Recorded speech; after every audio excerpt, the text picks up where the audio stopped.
So just few days ago, the education department has released the SPM results. And do you know, I was a grade 2 student.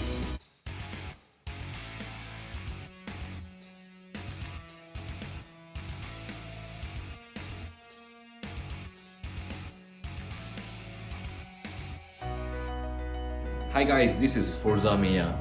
So recently the education department or the education ministry has announced the SPM results, and some of you obviously have done well, so congratulations, you have done definitely. It's a milestone for you, I would say. Alright, so it's definitely a historic moment for you, for those who have done well. You know, either you got your 7 A's or 10 A's. Alright, so you have made the expectation. That's fantastic. Alright, so it's a great achievement for you. Now, this video is specifically for those who so-called didn't meet the expectation or couldn't fare well. I would not say you did bad, it's just that you couldn't meet that expectation, right? So it could have been various reasons, various factors, but not to worry, right? So just to let you know, I am an country chief accountant working in a multinational pharmaceutical company. So obviously, if you want to be a chief accountant working in a multinational company, you need to have some good grades, right? You need to be smart, brilliant, alright? So you need to have those extracurricular activities and stuff like that. That's what people will think. But let me tell you a history today, or not say history, it's a secret, right? I am an grade 2 student of SPM. It means this is in late 90s, right? Or in 90s itself. When you do your SPM examination, you will be graded, right? Grade 1, grade 2, grade 3, and that's it, fail, right? Something like that. So the one who gets grade 1 is the one with the aggregate of 1 to 24, or sorry, 6 to 24, right? So because the grading would be like A1, A2, then C3, C4, C5, then P7, P8, then of course F9, right? So F9 is the last, and usually if you get below 30 or below 40, you will get an F9, right?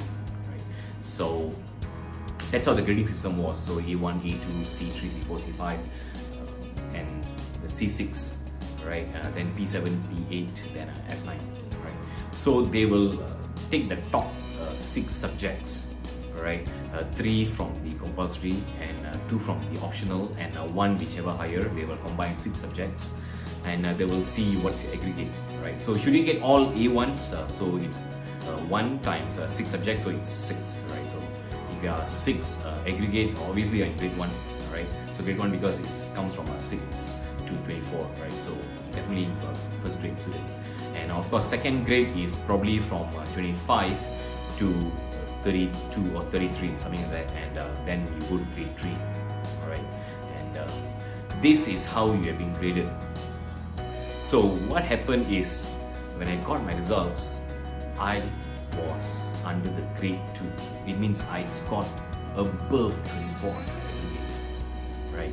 So if you don't believe, let me show you my results certificate, right? This is how it looks like. So you may wonder what to do. So I was in the similar situations. My classmates, my friends, most of them got the grade 1, or even fantastic. It was within 10. The aggregates were within 10 or 11, right? So it was fantastic results. And obviously, when someone gets a good results and someone gets a bad or so-called a mediocre kind of results, there will be comparisons, and obviously when the other parents are coming asking you, hey, how did your son did? My son got a band of a 6, or a grade or a grade 1 and an aggregate of 6 or 7, and how did your son did? And of course some parents, when they heard, because my mom had to tell the results, right, and she had to tell my son just got a grade 2. So obviously some parents would just say, alright, it's okay, there are more exams to come, so yeah, look at it, alright, all the best for future. So some give some blessings, but nevertheless there are also parents who will, only grade 2, that bad? What were your son doing for the past 2 years? Wasn't he studying? Was he playing the fool? Or just to add the pain to the wound, some parents even say, yeah, I was looking at your son, he was just playing, he wasn't focusing on his classes or wasn't doing his homework. I know that, right? And I know he can't do it. So they were just adding the pain to the wound, right? So imagine I faced those situations. And having a grade 2, it would not enable you to move on to public universities. Like if you want to do your matriculations, right, or your first year foundations in public universities. Those days you had this University Meyya or University Technology Malaysia, right, or University Putra Malaysia. These universities were offering the matriculation or the foundations. But unfortunately, with this grade, obviously I can't move on. My next option, of course, the Form 6. And for Form 6, they will only focus on the first graders. Alright, so obviously the first graders went in, and obviously I was left out. So the only way is either I repeat my exam, that's one way. The second way is I pursue some private college diplomas. Right, those days diplomas were popular. Right, nowadays you have these 2+1, 3+0 programs, right, where you can do your overseas degree locally itself in private colleges. Those days you need to do your diploma first, then you can pursue your studies overseas, or you can do it locally. So obviously that was one of my options, right, to do a diploma in a private university, then move on with my degree and stuff. But obviously doing a diploma in a private university takes a huge sum of investment, right? So that is one. All the other alternative is obviously continue working and do something part-time, or just wait for a while and think about it something else, right? So it was a confusion, right? So I was like in a kind of a stress moment at that time, right? Because of course one side there were bad remarks, comments, and one side I was basically confused what to do next, right?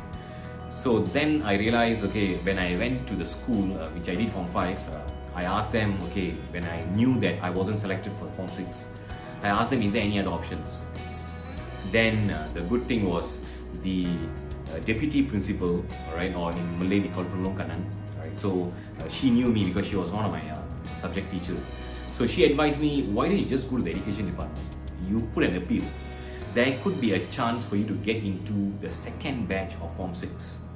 Because those days when people were offered for Form 6, some would take that offer, some would not take that offer. They would, as I say, they would go for this diploma or like overseas degrees, or some will even go for universities, alright? So they would do that. So there will be a group which will opt for those paths. When they opt for those paths, they will obviously decline the offer of Form 6. So there will be some seats available.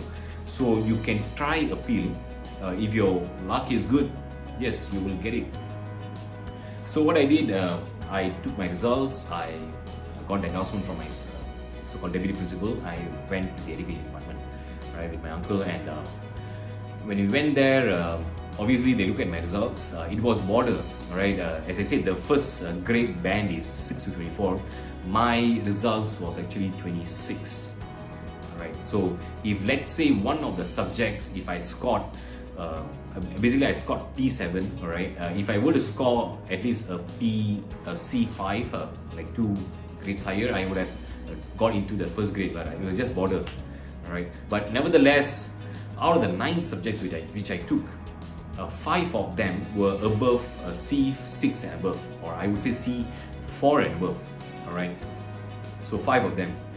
So when the education department, one of the officer saw my application letter, appeal letter I would say, and then saw my result, he said, not to worry, right? You are at the border, so there is a high chance, because we usually take the second intake of Form 6 with the next month. It means there's 1 month gap after the first batch goes in. Within 1 month there will be a second batch going in, right? So you would have a good chance of going in under the second batch. So just wait for the letter, or at least a phone call, right? So obviously patiently I waited, because I have submitted all the documents, so just fingers crossed, moved on. And then one particular day, my mom called me, right, said that I got an offer in Form 6, or for Form 6, right? And I was a pure science stream student. So when I entered into Form 6, I was offered into the art stream, right? And when I was in science stream, when I was in Form 5, or SPM, I took pure science subjects such as chemistry, biology, physics, additional mathematics, right? So I never had any basic accounting knowledge at all, right? Except for my Form 3, which I basically forgotten. Right? Then what I did was, when I went into the school, right, then there were mid-semester exam. Right? As I say, I was art stream, so I took subjects like mathematics, general studies, English, of course accounts, and computer science. Right? So at that time there was the subject called computer science, was a new subject. So when I went into the accounting class, all my classmates had that basic knowledge of accounts. They at least had done SPM accounts, so they knew about accounts, the basic debit, credit, what is asset, what is liability, right? What is expense, what is income, and stuff like that. So they knew the ABC of accounting. But for me, I had zero knowledge. So just within few months, I had my mid-semester exam, and my score was 0. Yes, 0. The subject master or the teacher told me, Meyya, please drop the subject. I was shocked. I already had a challenge, came into the second batch, right? Yet, this is another challenge for me. The accounting teacher told me to drop the subject because my school has been the top school in SPM or STPM, for the past 5 years in the state. And for the national level, they were in the top 10, consistently top 10. So they didn't want that ranking to drop, especially in the state. They didn't want the ranking to drop. So the accounting teacher requested me to drop the subject. As I said, I already missed 1 month class, right? Because I went in second batch, right? But good thing was my classmates were kind enough to me.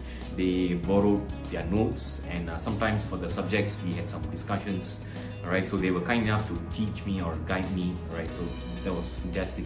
So that was like a small motivation for me, right? So there I was able to catch up whatever I missed. But when it came to this, obviously I was shocked. Again, I was confused. Okay, so I went back home. I was thinking, all right, so there's only two options. Either I increase my momentum, okay, put in more efforts and I study hard, right? Or second option is, of course, follow what my accounting teacher taught me and drop the subject.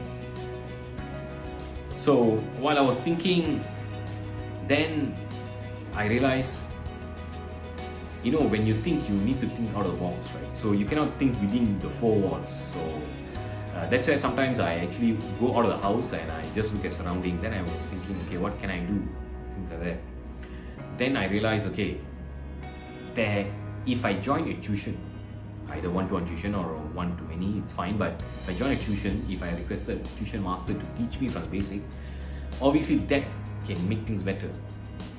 Alright, so next step is, who's the tuition master? So what I realized was my former maths tuition master who taught me in Form 2, Form 3, alright? So he also teaches accounting and I liked the way he teaches, alright? So he's actually Mr. Mohan Kumar. He's based in Jalan Ipoh, alright? He's still teaching, right? So for those who are based in Jalan Ipoh, Kepong or Sentul, you can look for him, alright? Mr. Mohan Kumar. So he's good in mathematics and also accounting, alright? Form 1 to Form 6. Of course, he doesn't teach mathematics for Form 6, but he teaches accounting for Form 6, right? So when I approached Mohan Kumar, Mr. Mohan Kumar, then he said, alright, I'm fine to teach you. But before that, he told me, Meyya, you're preparing for your STPM. STPM is only next year, December. Now it's only September. Why worry? You're not preparing for your mid-semester exam or your final semester exam. You're preparing for your STPM. Alright, so there are still more time and you can still do it. So why worry? The accounting master or the accounting teacher only told you to drop the subject based on your mid-semester results. So how can he predict what you're going to get in your STPM, which is another 15 or 20, 18 months more to go? So not to worry, I can teach you from basics of accounting, ABC. You just leave that to me. You just come to the class, just follow my guidance, I will tell you what to do, you just do, follow, you will be there. Only thing is, you just try to get me 10 students because I can't be teaching one person, right? Just give me 10 students. So, of course, good part is he's willing to teach.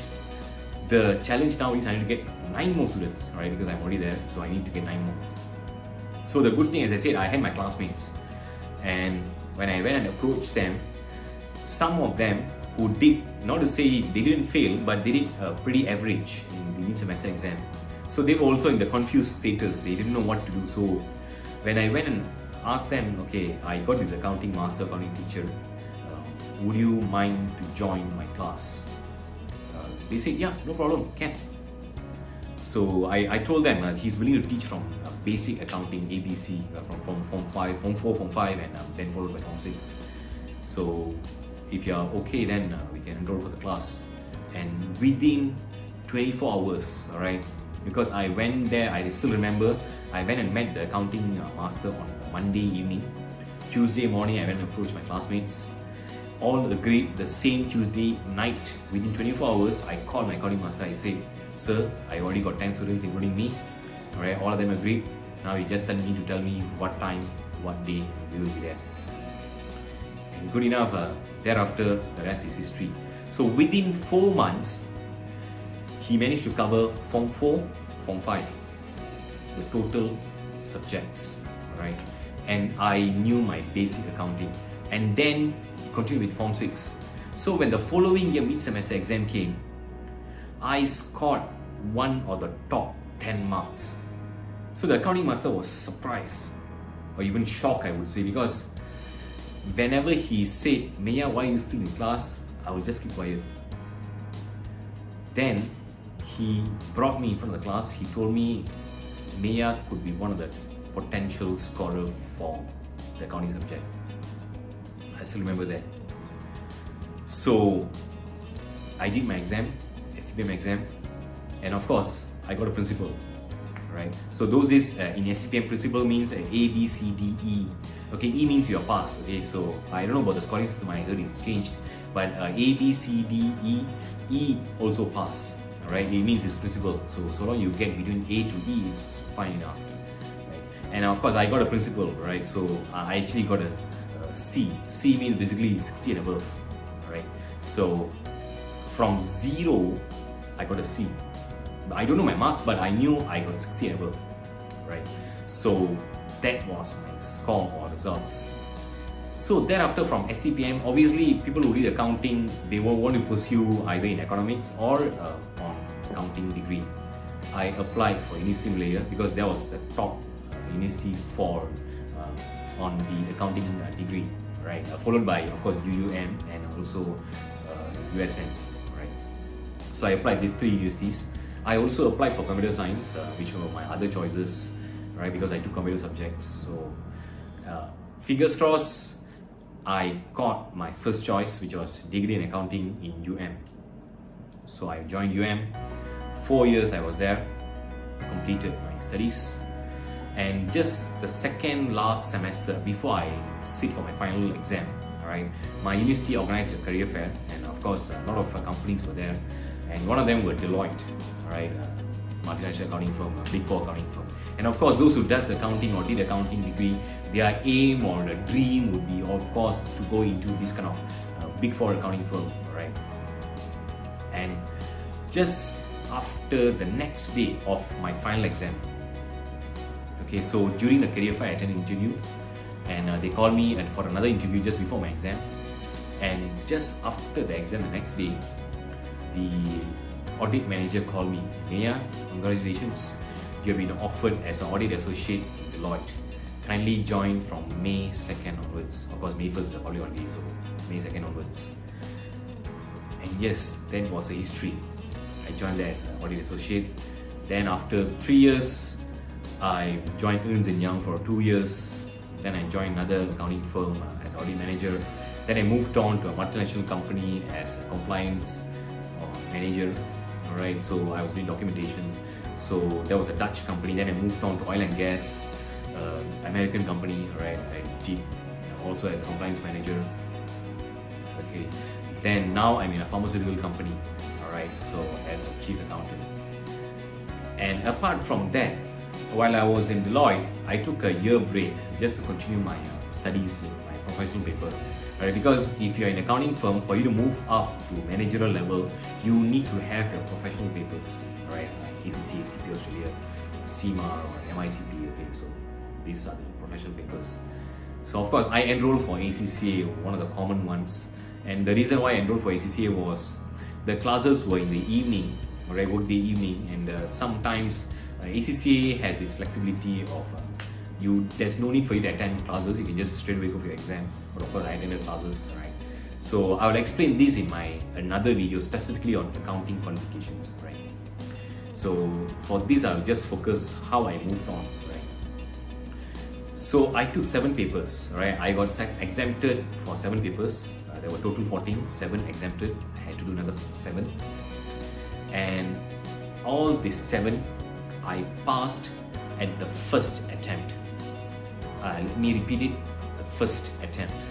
So I took 3 semesters in total, 3 sittings. The first sitting I took 2 papers, the second sitting I took 2 more papers, the final sitting I did 3 papers, because those days ACCA, the final 3 must do it together, so I did 3 together, and everything I passed at the first attempt, or the first sitting, what you call it. 0 failure. A lot of them, even when I was going for the classes, I saw my classmates, they were repeating for the 3rd time, 4th time, some even doing for the 7th time, right?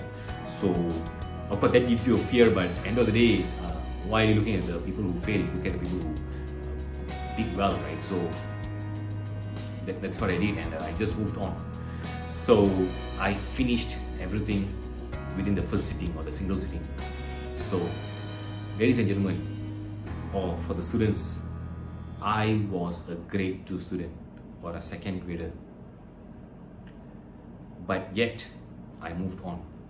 The only thing in life is move forward, because just like a car or a vehicle, you have a reverse gear, but in life you don't have a reverse gear. In reality, it's only first gear, 2nd gear, 3rd gear, 4th gear, 5th gear. You just move forward, right? So when I face challenge in my SPM, I move forward. When I face challenges in my STPM, right, application, I move forward. When I face challenge, when my accounting master or accounting teacher asked me to drop the subject, I moved on. So since then, there was no turning back. So what I'm saying here is, past is the history. Don't look back at the history, else it'll be like a toilet paper, right, or tissue paper, whatever you call it. So life is like an exam paper. So just attempt it and move on and move forward.